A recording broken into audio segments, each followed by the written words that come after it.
Seven standard के सभी विद्यार्थियों को गुड मॉर्निंग। आप सभी इस मैथ्स के पीरियड में ज्वाइन हुए और अच्छी पढ़ाई करने करेंगे, यही हमें उम्मीद है। छठा पाठ चल रहा है, इसमें वर्गमूल ज्ञात करो। आज हम सीखने वाले हैं प्रश्न संग्रह 30 से।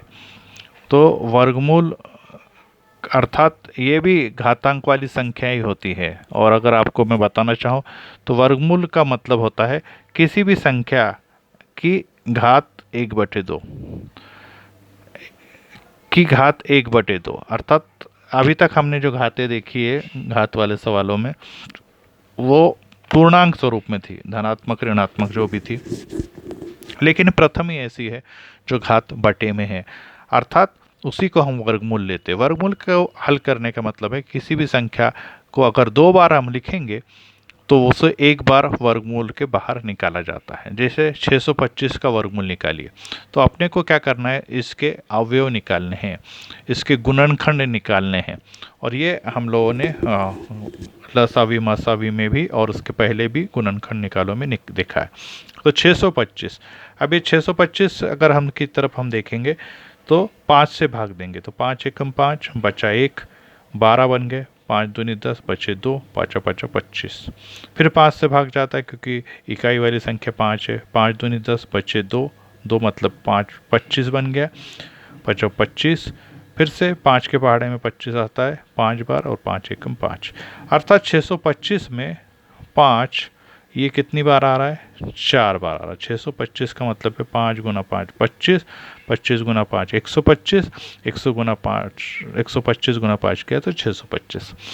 अब इसमें 5 की 2 जोड़ियां दिखाई देती है, ये एक 5 की जोड़ी और एक 5 की जोड़ी, तो हर जोड़ी में से एक 5, इस जोड़ी में से एक 5, अर्थात 4 5 की जगह 2 बार 5 लिखा हमने, और 2 बार 5 का गुणा करने पे 5 25, अर्थात वर्गमूल 25। ऐसा चिन्ह लिखते हैं वर्गमूल का ये।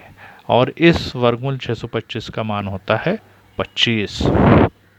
और एक संख्या हम देखेंगे 289, वर्गमूल 289 का वर्गमूल इस प्रकार से लिखेंगे।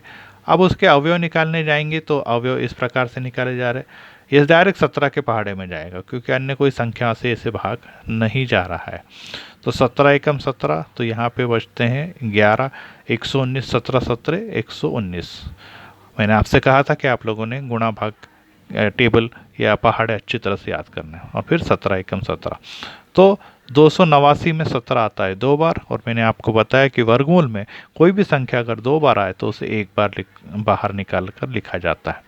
अर्थात वर्गमूल के अंदर 2 बार 17 है तो वर्गमूल के बाहर एक बार 17 आएगा, 289 का मान। अब हम एक और बड़ी संख्या की तरफ जाएंगे, वर्गमूल 4096। 4096, अब ये इकाई की संख्या 6 होने के कारण 2 से भाग जाएगा, 2 दूनी 4, फिर 0, 2 चौक 8 बचा 1, 2 अट्ठे 16, फिर 2 एकम 2 0, 2 दूनी 4, 2 चौक 8, फिर 2 से भाग जाता है क्योंकि इकाई की संख्या 4 है, तो 2 पंचे 10, 2 एकम 2, 2 दूनी 4, फिर 2 से भाग जाता है, 2 दूनी 4 बचा 1, 2 पंचे 10, फिर बचा 1, 2 छंग 12। इकाई की संख्या फिर 6 है, 2 से भाग जाएगा, 2 एकम 2, 2 दूनी 4, 2 अट्ठे 16, फिर 8, इकाई के स्थान पर होने के कारण 2 से भाग जाएगा, 2 छंग 12, 2 चौक 8, फिर 2 तिया 6, 2 एकम 2, और फिर 2 छंग 12, और फिर 2 से 2 अट्ठे 16, और फिर आ जाता है, आगे जाएंगे 2 चौक 8, 2 दूनी 4 और 2 एकम 2।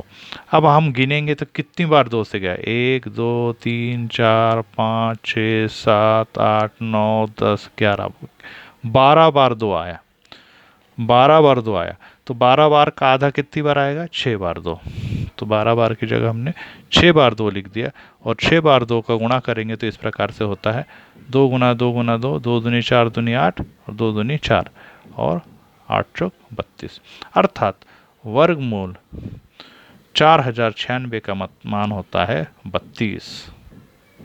अंतिम सवाल है चौथा, 1089। 1089 में इकाई के स्थान पे 9 है तो 3 से भाग जाएगा, 3 तिया 9 बचा 1, 3 छंग 18, 3 तिया 9, फिर 3 आ रहा है, 3 से भाग जाएगा, 3 एकम 3, 3 दूनी 6, 3 एकम 3, 121, 11 के पहाड़े में सीधे जाएगा, 11 एकम 11 और बचा 1, फिर से 11 एकम 11 और 11 एकम 11। अब यहाँ पे दो प्रकार की संख्या आ गई, एक आ गई 3 और 3 और दूसरी आई 11 और 11। तो इस प्रकार के सवाल में हम लोग क्या करेंगे कि 3 और 3 को जब लेंगे, यहाँ पे आपको 3 और 3 जो दिखाई दे रहा है, वो 3 और 3 को हम जोड़ी में से एक 3 आएगा और 11 और 11 में से एक 11 आएगा, तो 3 गुना 11 किया तो 33। इस प्रकार वर्गमूल 1089 का मान होगा 33। तो इस प्रकार से आपको मैंने सिखाया कि वर्गमूल ज्ञात करना। वर्गमूल ज्ञात करने का मतलब है कि किसी भी पद आधार की घात 1/, किसी भी आधार की घात 1/2, परंतु इसे लिखने का तरीका है, ये जो चिन्ह मैंने लगा उसे वर्गमूल कहते हैं। और वर्गमूल का मान निकालने के लिए कोई भी संख्या अगर 2 बार वर्गमूल में आ जाए तो उसे एक बार बाहर लिख सकते हैं, अर्थात उसका वर्गमूल निकल जाता है। इस प्रकार से ये वर्गमूल हमने सीखा। अब इसके इन सवालों को मैं उसके फ़ोटो भी भेज रहा हूँ, ये वीडियो भी आपको भेज रहा हूँ, इसकी प्रैक्टिस करें। ये 10वीं 11वीं तक आगे चलने वाला सवाल है, इसलिए ये आपको पक्का आना ज़रूरी है। Thank you, God bless you.